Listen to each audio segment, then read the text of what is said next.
Welcome to another video with me, Elmo J. Karjalainen. It's good to have you along. Today we're checking out the Boss Katana Mini X and finding out whether it is a completely stupid and pointless amp.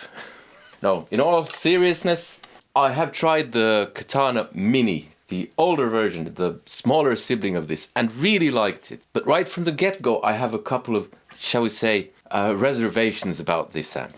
So it's a one-channel amp where you can select 3 different sounds: clean, crunch, and brown, and variations of those. It has all sorts of effects built in. You don't need a power source to run it. It has 10 hours of battery time or playing time, or up to. It's 10 watts, has a 5-inch speaker, comes with a tuner, and yeah, you can play music through it via Bluetooth. But there's no app, none of that stuff, which is very nice, at least for a lot of people. Now, I did some research on this amp, and one of the things that I bumped into was PMTV UK on YouTube, where they were reviewing this amp, and they said that it does everything that a large valve amp does. Well, I can straight from the get-go say that it doesn't do all of those things, because, for instance, it will not make your back hurt like a proper large valve amp will. It will also not make you go half bankrupt, because it's just 175 euros, so it is very affordable. You heard some sounds there in the beginning. I'll do some more sounds and go through some features, and then I'll say what I think.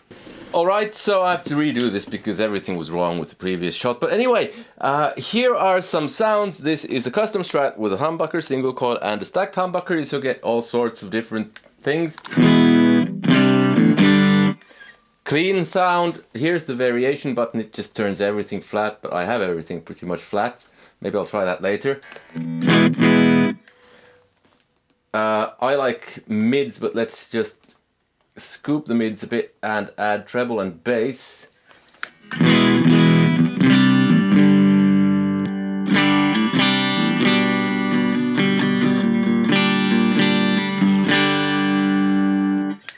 Variation.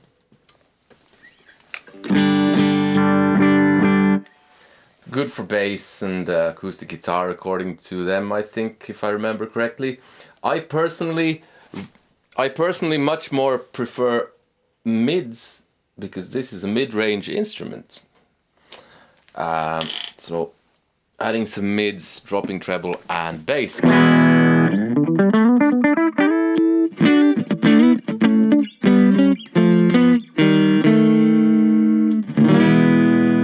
Then we get reverb,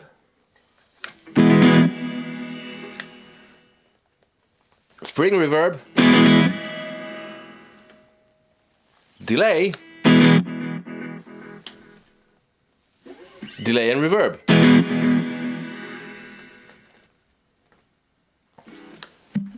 Now, the way this works is like the old Roland Microcube, where you just have one rotary button and you can't really do anything else except increase or decrease the amount of reverb or delay, or yeah.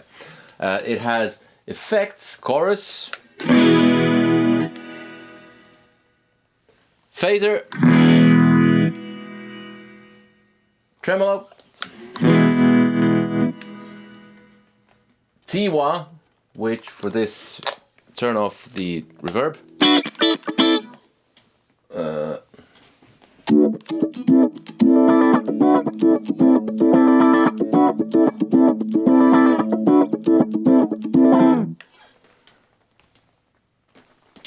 D, E, F.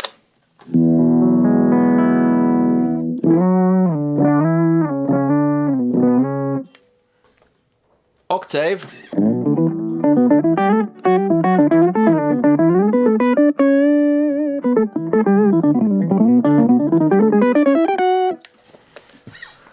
And last and certainly least,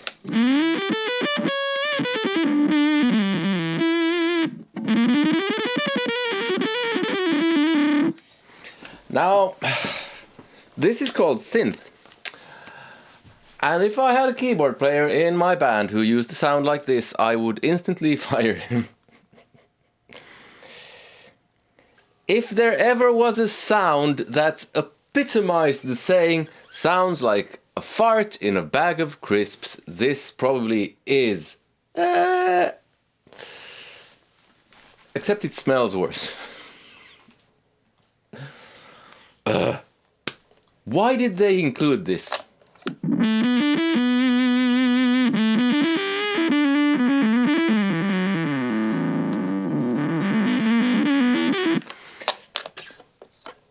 I seriously don't know why they included this. It's such a, I mean, it's a practice amp. Wants simplicity and all that. I can get that you include chorus, phaser, tremolo, reverbs and such. But what's the point of this? If you're going to start practicing your synth leads and you're serious about it, you will get some kind of pedal to do that stuff. I mean, this will just put you off that kind of thing. Anyway, so clean sounds.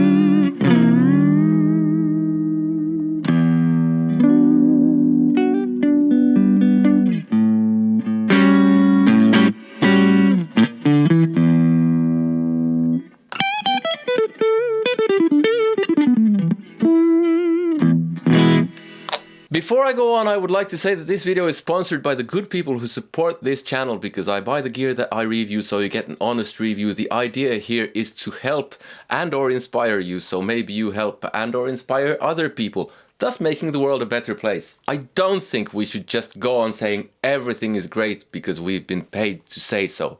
If you want to support that kind of thing, there is Patreon, where you get access to my music lessons and a bunch of exclusives like ad-free versions of these videos. There's a link in the description, plus there are affiliate links where you can buy the gear that I recommend at no extra cost to you. And they help the channel.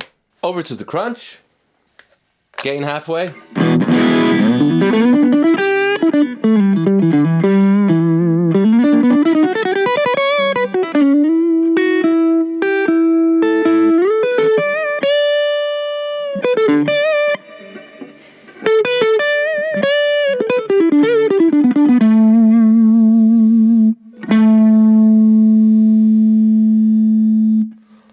I don't know if you can hear that. It's kind of like you have the crunch sound and on top of that you have the synth sound. Oh, this is a bit not working as it should.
Let's drop gain. So it becomes almost clean.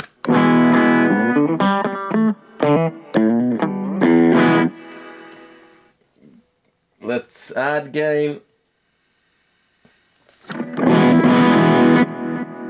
And drop the delay, and here's the variation.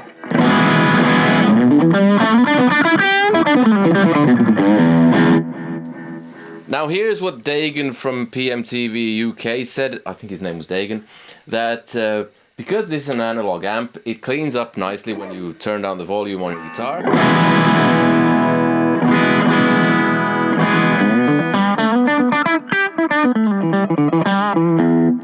True enough, and then it has that percussive quality.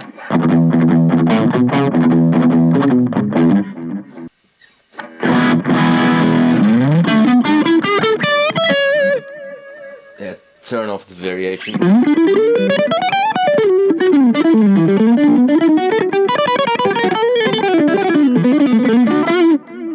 And then you have the brown sound.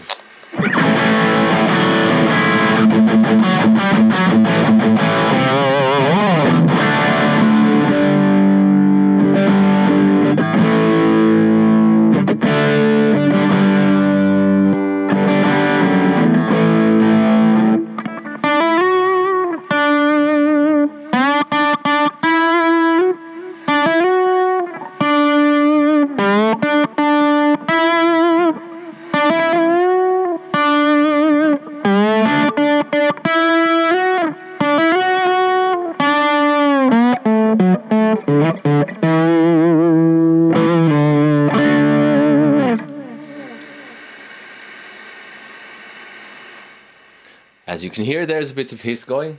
That's really normal for when you start turning up gain.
Let's add a bit of overdrive, just a teensy bit. So this is, that's how dirty it is now, and we'll just add basically a clean boost from the Strive and Riverside.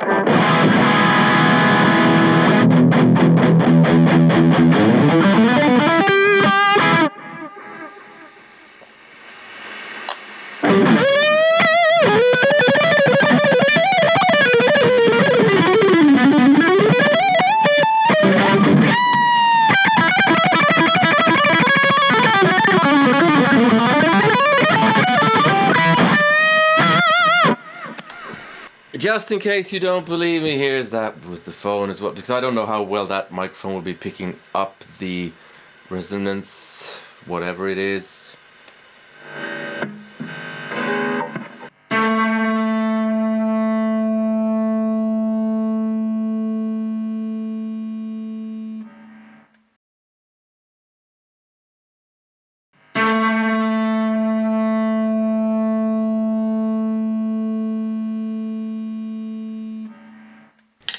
I'll give you two conclusions.